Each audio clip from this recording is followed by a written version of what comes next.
Welcome to SoulNet, friends and listeners. In today's episode, the Soul Sisters explore attachment styles and the different ways we bonded and adapted to our parents and primary caregivers, and how that influenced how we bonded, attached, and connected later on in adult life with future partners and spouses. Attachment theory focuses on the long-term bonding styles between people in deep relationship with each other, including between a parent and a child. In the spirit of self-awareness, Dayna and Megan share about past relationship learnings that motivated major change in their lives, and Islena shares about a recent experience which triggered painful memories, which created an opportunity for her to heal a perspective about her younger self. Join us as we delve into the power of reflective awareness and personal responsibility. When something happens in our life that was unexpected, and then all of a sudden it feels so much bigger than it actually is because we're so exhausted all the time. How do we recover? How do we pivot so that we're taking care of ourselves and regulating our nervous system? I'd love to jump off on that. Often stress response is about butting up against our stress. And then we start to, but not going too far beyond that. And then over time, we slowly build capacity. But often life takes us so far beyond that stress capacity. And it's the lack of recovery or appropriate recovery where the whole nervous system just is in this constant fight or flight, which is supposed to be a short-term response in the human physiology of when we're under predatory fight or flight. Literally, the animal kingdom is about the predators coming in. We need that nervous system to that fight or flight to come in so that we can get away, get to safety. And then that's supposed to shut off. And animals all have that naturally built in. Humans are the only ones that actually can go into this chronic dysregulation. Yes. Yeah, I'll speak to what Megan's question, and maybe you guys can each share your experience as well. And so what I have found to be most effective for my nervous system exhaustion is the simple, doable daily rituals. So nothing too big, but just my morning time is my sacred time. I didn't used to be a morning person, but I'm discovering that getting up at like 5:30, which is cataclysmically amazing for my nervous system that like to sleep in most of my life, gives me about 2 hours of soul recovery time. So what I notice is that because I am in hyper productivity mode most of my working day, including the pressures of the sandwich generation stuff with my mom and just kids, the general stuff, those 2 hours in the morning offset the natural stressors during the day. And so if I don't have that, I am running on survival mode. If I do have that, I am seeing what the pressures of my life are, but able to meet it. I would say the change for me has been self-responsibility around, instead of abandoning it that time in the morning, because I would have used to look at it as a luxury. Now I'm like, that's a non-negotiable. It's basically just choosing myself. It's just about making that time, even if it's just a little bit for yourself and for filling your own bucket. And remembering that you can actually do quite a bit of really great quality self-care in a short amount of time. There's some really powerful tools that don't take a lot of time that will really make us feel nurtured. And of course, there's the stuff we think about bubble baths and all that kind of stuff. But, a bit of breath work will reset the energy levels really powerful. Yeah. A bit of natural daylight. There's just so many good things we can do that don't need to take a lot of time. I think there's, as far as the things that are in my day-to-day, I think they're kind of, a lot of the habits are locked in for right now. Meditation, movement, breath work, proper nutrition, sleep for me. And I really do kind of cultivate those as well as I can because it's how I show up for clients. I think a lot of the things that I used to do when I was younger, and I would say post-divorce in particular, where I, party a bit more and stuff like that. And I was like, well, it turns out I don't like how I show up for my clients when I'm not well rested and I'm not well fed and all of these different things. So I started making a choice around how I wanted to show up for others. And that was involved me taking care of myself in a different way. I love that point. Yeah. You own how you show up for others, your clients, your son, your people. That is such a powerful thing to think about. What do we have to do for ourselves in our lives? How do we have to adjust and pivot to show up for others in a way that serves our soul? I'm looking back. I'm kind of like current age me, 50-year-old me is looking back at, 25-year-old me, 30-year-old me, 40-year-old me, and going, wow, that was like you were carrying massive rocks on your back. So this is now your time to truly heal the old attachment styles that I'm recuperating from.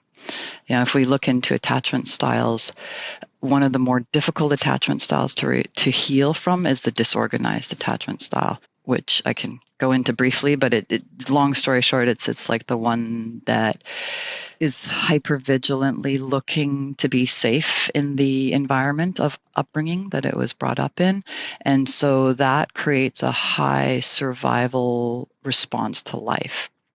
Current age me looking back on younger age me sees like, wow, you worked so hard to come out of that. And so now it's like, how can I describe it? It's like climbing Mount Everest and then now just standing there and soaking in the view.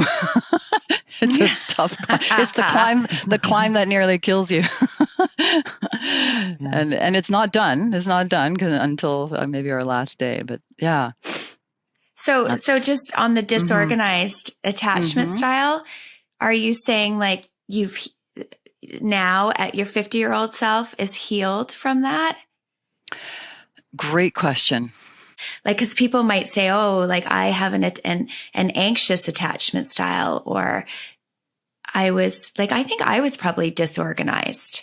And that's probably why I'm so disorganized at this point. Like I'm so disorganized getting onto this podcast, Me too. apparently. So I think that's probably, we've just figured something out. Megan has a disorganized attachment style. So how do I heal from that, Islena? Oh my. Oh wow. That's a decades long journey. What I've identified in my disorganized attachment style for my nervous system is that it's there kind of like the cousin that feels like it doesn't belong to the family kind of thing. If I can keep recognizing that it just had a lot of unmet needs, that's why it views the world that way, then it allows me to offer and extend compassion to that part of my psyche. And that's what it needs the most, is just to be seen by a functional adult in the room, which happens to be me now. Maybe that's why my morning time is so sacred. So if I can have a daily ritual to care for it, then somehow that keeps my nervous system regulated adequately. And yet to me, it's one of the most beautiful parts of me, because it actually is the most compassionate and empathic part of me towards others.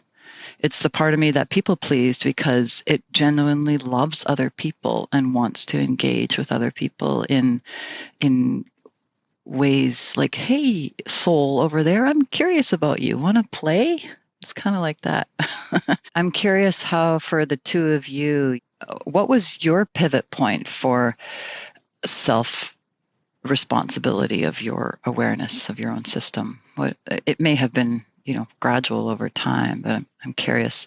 One of the biggest moments, I think, of recognizing that I was the architect of my own life was after I divorced and I moved back with my parents. My son and I moved back in with my parents.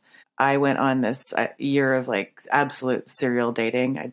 I married young and I'd been in this relationship for 8 years, and this was in my early 20s. And so I didn't know like who I was on the market, what I liked from a guy, or like, all of these kind of things. And I was pretty beaten down, self-esteem wise coming out of my relationship. My ex-husband, there's been plenty of forgiveness that's gone on there, and I wish him all the best in his life.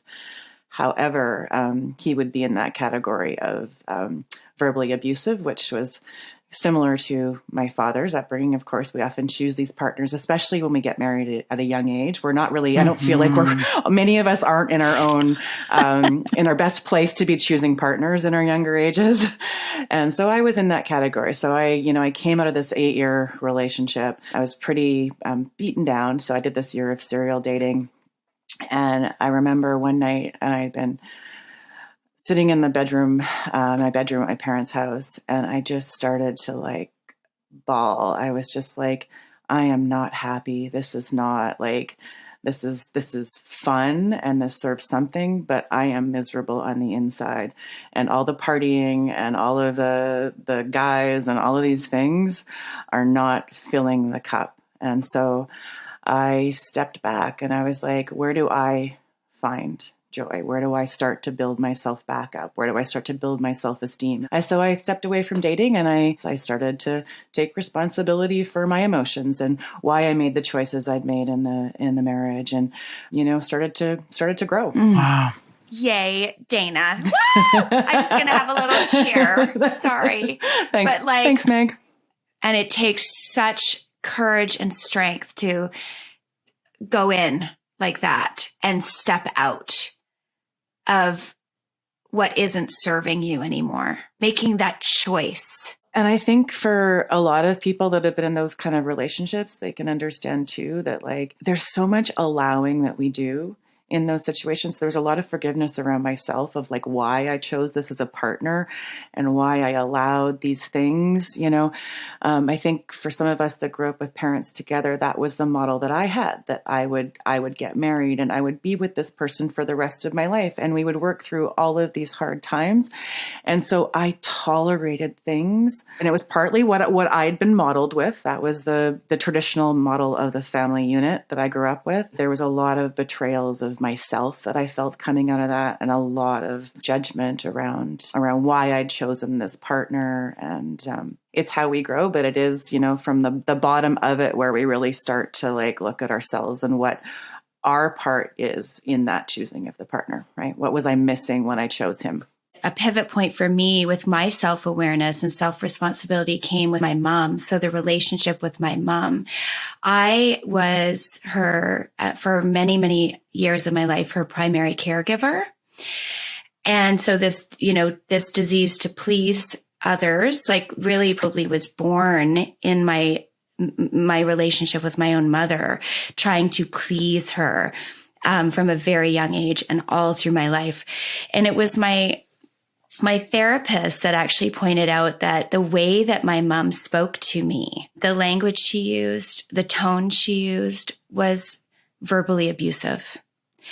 And it was not until I came to that awareness that I realized in my 40s that I had a choice, to be with her, to be treated that way, to be spoken to like that. And I made a choice to say no more. And when I made that choice, it meant that I got to rewrite this script, we're going to flip it. And if my mom wanted to be in relationship with me, then the rules were going to be different. And it changed our relationship because she, is in her 80s, and it's really hard to, adapt new ways at that age. Mm-hmm. And so our relationship is very, very different now. We don't see each other very often. We don't have many conversations. When we do, for the most part, they're actually pretty good. But I really had to acknowledge that I was being hurt in this relationship. Yeah. And that I had to go inward and really have those hard conversations myself. And then I had to step out. In that moment, I was empowered to make my own choices. And then sort of going to your point, Islena, about these patterns. And I've now have an awareness about other people in my life. And I've set new boundaries because I can see when I am people pleasing versus two-way street like this give Yeah, and this receive, authentic. right? Yeah. Yeah, like an authentic relationship versus a one-way street, which is I'm Totally. giving and giving and giving and pleasing. I did learn, but it took me 45 years. It's a process. Meg, I just want to give you a little one of these too, please. A little bit of nice, yeah, whoop whoop, big courageous work. I think those dynamics of our family. I feel like partnership, maybe we can, is a bit easier, but those mother and father wounds, like just they're so hard, so hard, so courageous. Thank you guys. But I just want to say, like, they're all hard, right? And whether I happen to have a big learning to be done with my relationship with my mom, but we're all kind of bringing what we learned from our parental unit. We're bringing into our life. And in, like, as you guys said, into our partnerships, into our relationships, we bring forward what we know. And we bring that into our parenting too, which is where we talked a little bit about that involved and conscious kind of parenting, because the more we're aware of what's been passed on, both good and bad, the more we can do something different. We can choose a different path with how we parent our children. Like, I'm thinking, a lot right now just about the way I was raised, and, again, not blaming my mom or my dad, but just being aware of how that impacted me and how I can heal from it. Exactly. Right? So true. Yeah, because awareness. We're responsible for our awareness. Yeah. We love the self-responsibility and self-awareness. These are really key topics for us in the SoulNet. And before we fully wrap up here, I know Islena said she had some stuff from her trip that she's been moving through. What I experienced in my Costa Rica retreat is, because Costa Rica is somewhere I lived before with my ex-husband, it brings up the circumstances under which we separated. When I go back, this is the part of me that worries about surviving. It's a strange thing to say, but it is true. It's the part of me that worries about making it, recuperating from such losses. It's also the part of me that feels very angry about the unfairness over the circumstances in which we separated. I've really had to hustle and work my ass off since. And so it's the part of me that is the victim. And also, and I don't say that negatively. It's like, it's legitimately tired and exhausted. It's a reality. Yeah. And it's the part of me that feels forgotten and that it didn't matter. It's the part of me that feels like it just got a bum deal. Yeah. Like, I don't laugh at it. I'm like, it's like, it just feels that way. And so it took quite a bit of awareness to just be with this part and not judge it for its very real experiences. Oh, this was another piece, is that it's the part of me that compares my suffering to other people's suffering and feels like it had so much more. And it's such a fascinating thing for me to see that. Like, it feels completely injusticed by, I don't know, the world, God, the universe, And so I was like, wow, this is really profound. This is really profound wounding from, again, the attachment style. And it's my work to continually nourish this young part of me, this hurt inner child. I can only be the only one. I love that you met yourself like with that awareness and hopefully you didn't judge those, because I think we all go in, find ourselves sometimes in victim, we find ourselves in comparison and all these things, and recognizing that that's part of the process, right? Is when we can start to go through that, we recognize it, and then we can transcend that.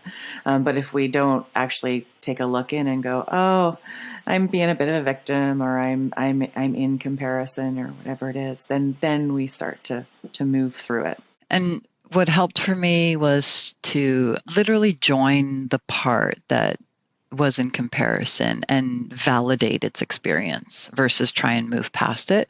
Because if I validate that experience, and it's actually validating younger me that felt bypassed and dismissed, at the time. So it's kind of like going back to a younger part of me and saying, you should feel that way because your needs were not met. And so it's understandable why you would create the worldview that you don't matter. Like, it makes perfect sense. How could your brain have figured out anything else except that at that time? And then it just, because that's what many of us are missing from parents that weren't attuned to our emotional world, was just validating our experience at the time. Yeah. So if I go back to that part of my psyche that's still lingering, say, no, you do matter, and what you feel is valid. I'm not going to make you wrong for it. It's perfectly valid given your age that you were and your understanding of the world. And I'm big enough to hold that for you. Like, I'm the parent you were looking for this whole time. Yes. So that was my kind of morning ritual every morning to do that, because it was very real and up in my nervous system at the time. And I know that this is something I'll have for the rest of my life, because this was a very big imprint on my nervous system growing up. But I now have tools to hold that part of me. I feel like this is so lovely for all of our listeners. Islena was one of the guides in this retreat. And I think it's a really beautiful reminder that as teachers and guides in our own lives, we're still walking all of these things with everybody else. No one above, no one below. And that is what the embodiment of Islena is talking about. She's going there to help share her knowledge, and she's in it with all of her people. And I just think that's beautiful. I'm going to use the word leadership, but it's not really what it signifies, because leadership would, of course, bring us back into that kind of hierarchical piece. But, you're walking with your people. We're trying to walk with our people, and it's just beautiful, Islena. So true. Thank you. You're absolutely right. We're walking with our people. Yeah. And we're walking with our inner child. Bingo. Right. And it's so beautiful. And I think that we talked earlier about showing up, how we show up for others is truly how we show up for ourselves. And one of the hardest things we learn to do. It is. And you showed up at your retreat. You showed up for yourself, for your inner child, for yourself. And then with that energy, you showed up for all the participants. Oh, gave me some little tingles there. You are a gift. Thank you. No, it's good. Me too. Courageous. Thank you for giving me the space to share that. Yeah, it felt good. As we move forward, let's continue tuning in to our awareness and remember, as Eckhart Tolle once said, awareness is the greatest agent for change. Until next time, SoulNet. Thanks for listening into SoulNet, everybody. If you liked what you heard here today on the podcast, please follow, like, and share. If you have topics you'd like us to cover here on the net, email us at soulnetsisters@gmail.com.